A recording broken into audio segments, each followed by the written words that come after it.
Hola, muy buen día. Mi nombre es Dalma Danae Santillán Magaña. Actualmente estudio la licenciatura en cirujano dentista y voy en quinto semestre. El día de hoy les hablaré acerca de las enfermedades genéticas que debe conocer el odontólogo, esto para la materia de genética craneofacial. La importancia para el odontólogo de conocer estos síndromes son sus características clínicas, sus manifestaciones bucales y todo lo derivado de ellas.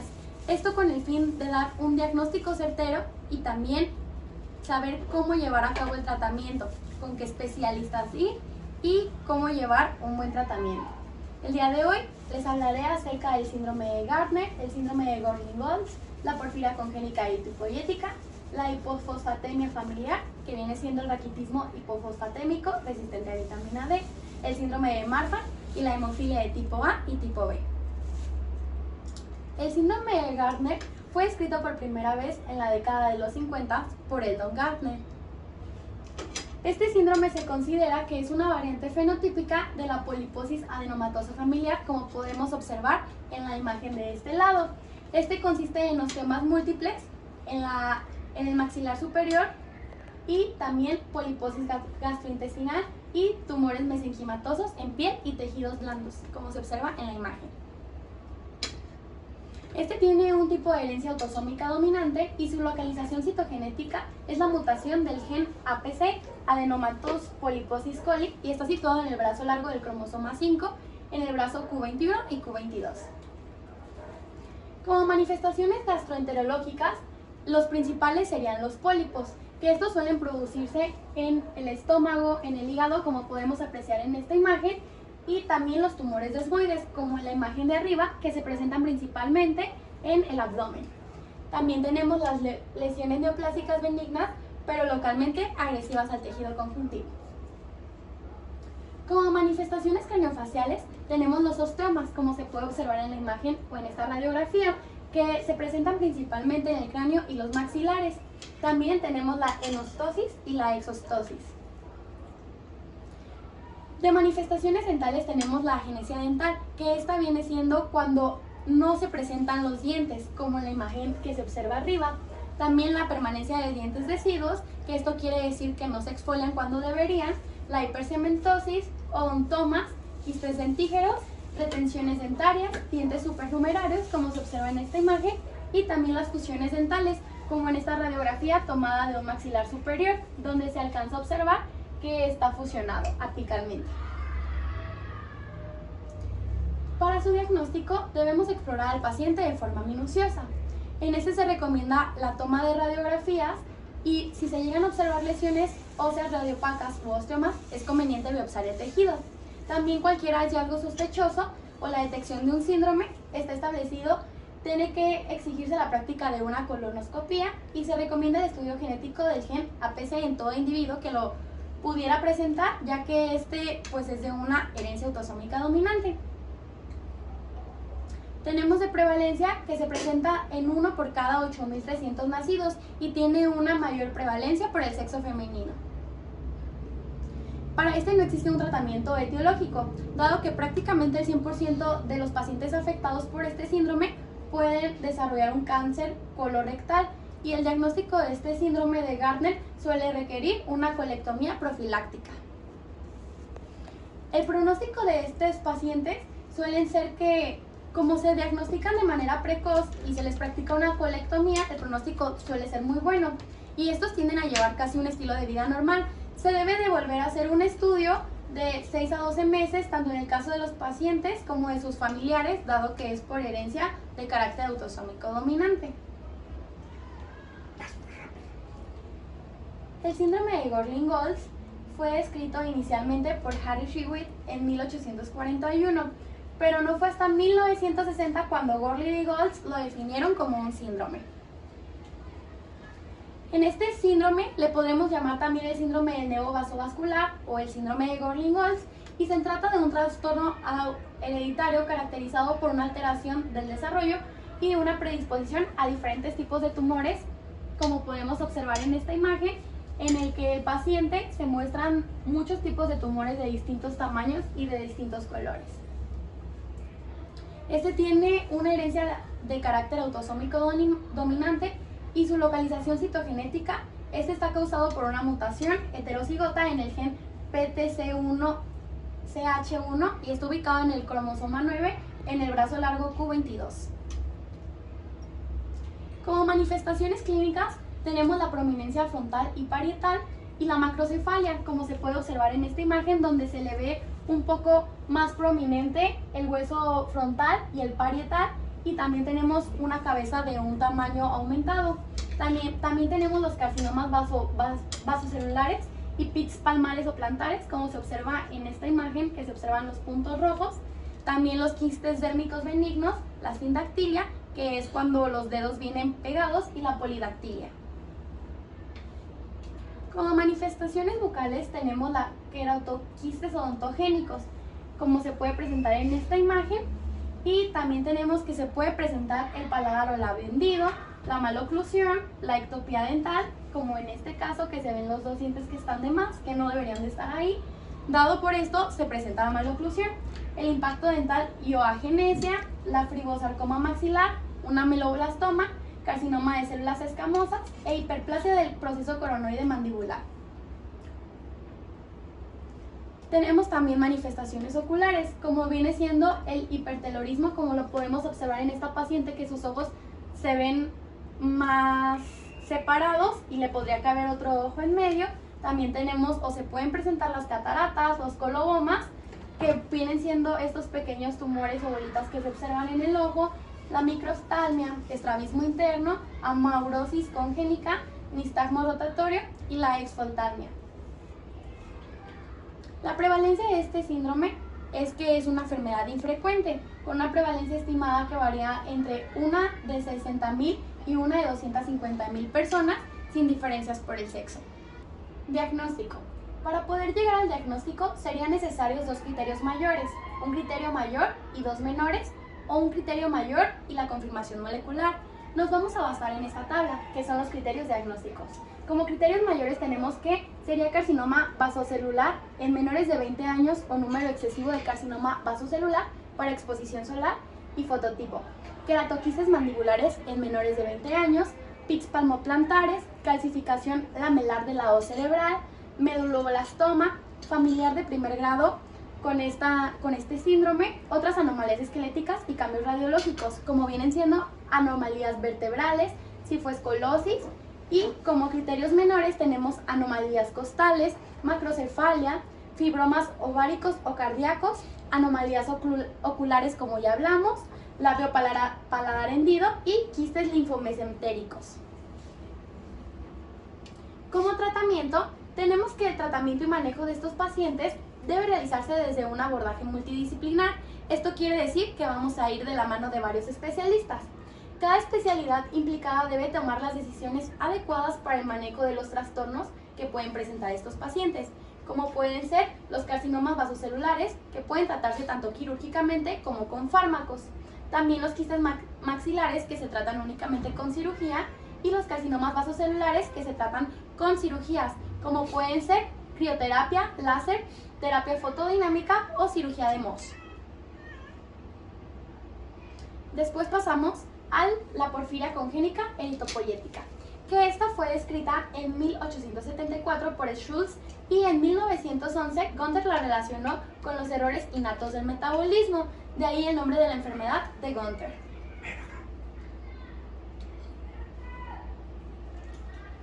La porfiria eritropoyética congénita es un subtipo raro de porfiria caracterizada por presentar el mayor grado de fotosensibilidad, como podemos observar aquí en las imágenes.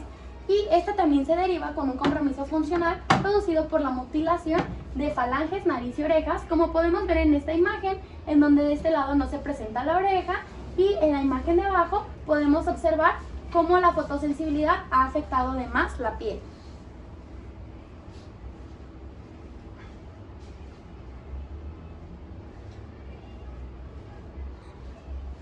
Como manifestaciones clínicas, tenemos que los síntomas se presentan en los primeros meses de vida. El primer signo de alerta es la orina roja en el bebé. Hay una sensibilidad extrema a la luz solar que desde la infancia se manifiesta con lesiones dérmicas en las zonas expuestas.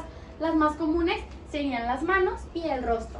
También tenemos que las dolorosas erosiones y cicatrizaciones retiradas pueden terminar originando atrofia epidérmica, esclerodermia, retracciones y destrucciones óseas y cartilaginosas, y son más frecuentes en las manos y en el rostro, como podemos observar en la paciente de abajo. Como manifestaciones bucales tenemos la eritrodoncia, que viene siendo la coloración marrón en los dientes de preferencia de leche, y este se da por el acúmulo de porfirinas, como en la imagen que aquí tenemos, donde se observa la coloración marrón en los dientes de un niño. Tenemos que esta tiene una herencia autosómica recesiva y su localización citogenética está causada por una mutación en el gen de la uroporfirinógeno 3 sintasa, que se ubica en el brazo largo del cromosoma número 10. Esta enfermedad es muy poco frecuente. Desde su descripción a finales del siglo XIV se han notificado solamente 200 casos en la literatura. El diagnóstico de este se basa en la evidencia de un acúmulo masivo de porfirinas isoméricas en la orina y en la sangre.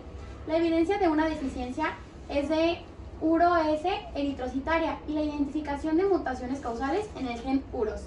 Estos permiten confirmar el diagnóstico.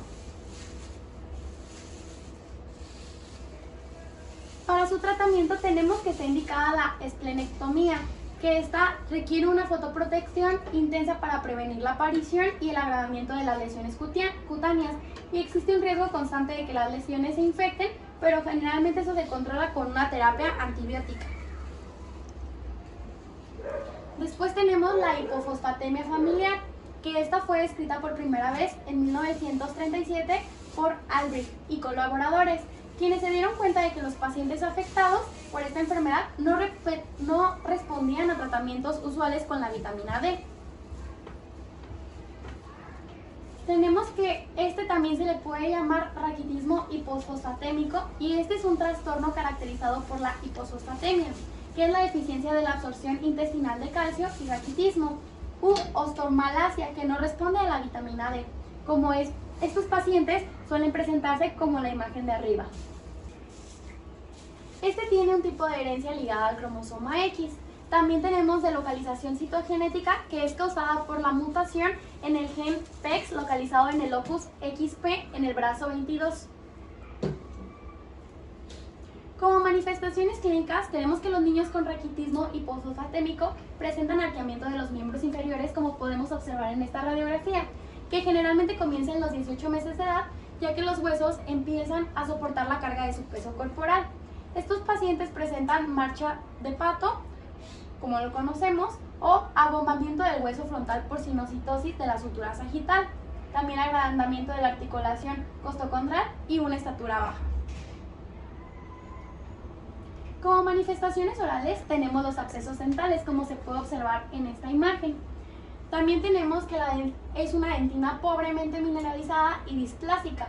El esmalte es normal, pero es muy delgado, y sobre todo las cámaras pulpares se observan más grandes. También tenemos que los cuernos pulpares son muy altos, que se extienden hasta la unión amelodentinaria, evidentemente en las radiografías. Su prevalencia se ha estimado que tiene una incidencia de 1 en 20.000 personas. El tratamiento médico consiste en la administración de fosfato oral en forma de solución de fosfato neutro más vitamina D en forma de calcitriol. El diagnóstico de este síndrome se basa en concentraciones séricas de calcio fosfato, fosfata alcalina de 1,25, de hidroxivitamina D3, PTH, FGF23 y creatinina. También que los niveles urinarios de fosfato y creatinina para el cálculo de la reabsorción tubular de fosfato y en radiografías óseas. El pronóstico de esta es que la implementación temprana de un tratamiento adecuado limita el desarrollo de las deformidades óseas y el grado de discapacidad, por lo cual si se alcanza a detectar a tiempo, podemos tener un estilo de vida normal. Tenemos también al síndrome de Marfan, que este síndrome lleva ese nombre porque fue quien lo descubrió, Anthony Marfan, quien en 1896 apreció una niña de 5 años cuyos dedos, brazos y piernas eran extraordinariamente largos y delgados, y también presentaba otras alteraciones en el esqueleto. Este es un trastorno hereditario poco frecuente del tejido conjuntivo que ocasiona anomalías en ojos, huesos, corazón, vasos sanguíneos, pulmones y sistema nervioso central. Como podemos observar, es una persona muy delgada y con extremidades muy largas. Este síndrome tiene una herencia autosómica dominante y su localización citogenética es causada por una mutación heterocigota en el gen de la fibrilina 1, en el cromosoma 15, en el brazo largo Q21. Como manifestaciones clínicas tenemos que estos pacientes suelen tener un físico alto y delgado, dedos largos y brazos y piernas largas, una curvatura anómala, deformidades de la pared torácica como podemos observar en la radiografía, y problemas en los ojos o la vista tales como miopía o un desprendimiento de la retina, un crecimiento excesivo, pies planos, articulaciones flojas, lo que se denomina laxitud articular o muy flexibles, y músculos y tendones y ligamentos contraídos. Como podemos observar en esta imagen, los dedos son extremadamente largos, tantos que puede dar la vuelta, y en la radiografía también se observan los huesos más largos de los dedos. Como manifestaciones bucales tenemos que suele tender a tener un maxilar superior pequeño, como podemos observar en esta radiografía lateral de cráneo, y también, dado a que tiene una maloclusión, se puede presentar el apiñamiento de los dientes, como en este caso, y esta es la maloclusión.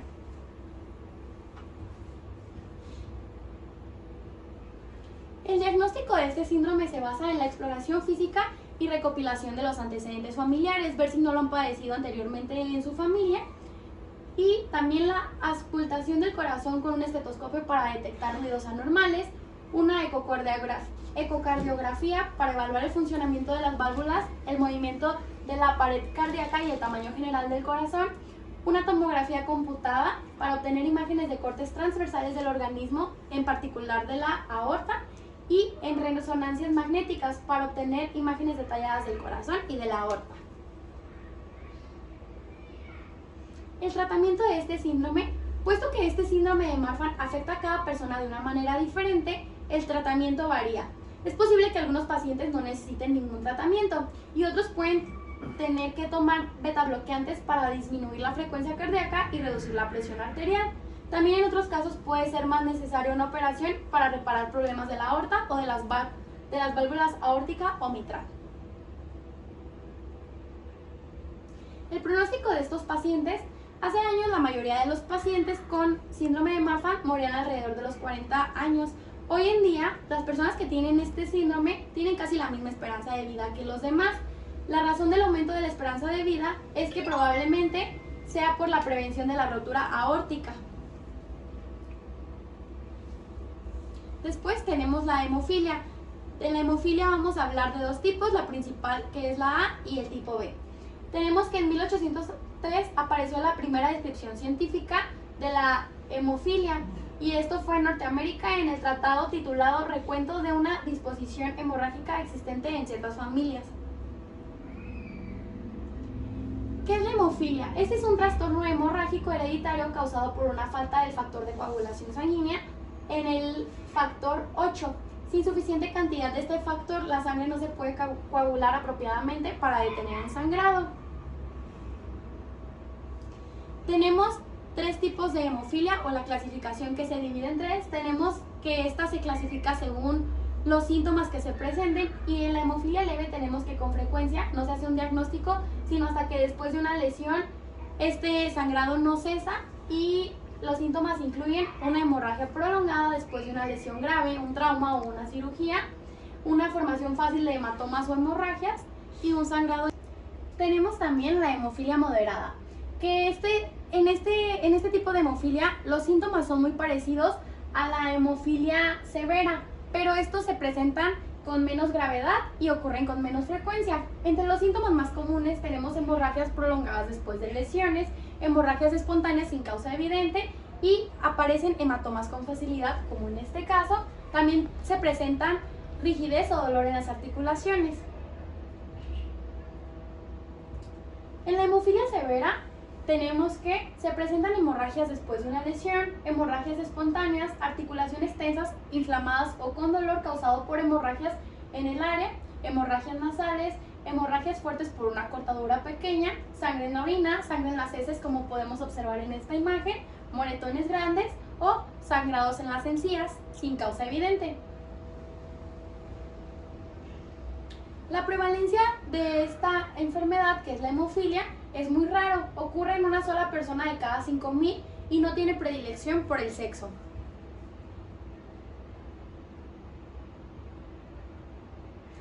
El diagnóstico de este síndrome se hace midiendo el nivel de actividad del factor 8 en una muestra de sangre.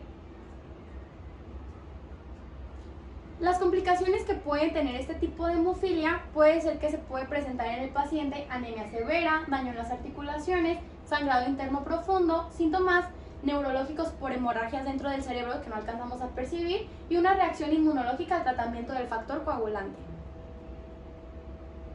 El tratamiento para este tipo de hemofilias involucra el reemplazo del factor coagulante faltante a través de transfusiones de sangre. El factor 8 puede obtenerse de donaciones de sangre, pero ahora se crea usualmente de forma artificial en un laboratorio. Por último tenemos la hemofilia tipo B, que esta es una enfermedad conocida también como enfermedad de Christmas, llamada así en honor al primer paciente descrito con esa enfermedad, y se diferenció de la hemofilia tipo A hasta el año 1947.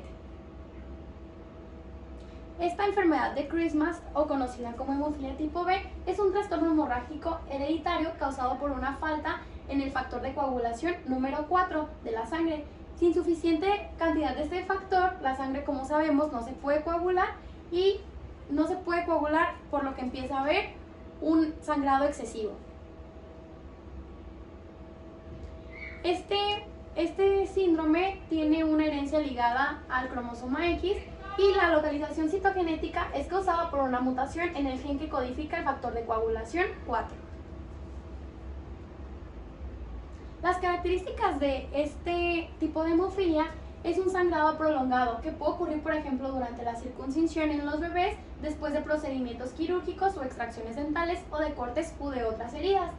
Moretones excesivos o inexplicables o hemorragias nasales prolongadas, sangre inexplicable en la orina o sangrado interno que se acumula en las articulaciones, lo cual causa dolor o hinchazón, que se ubica aquí entre la membrana sinovial y el cartílago del hueso.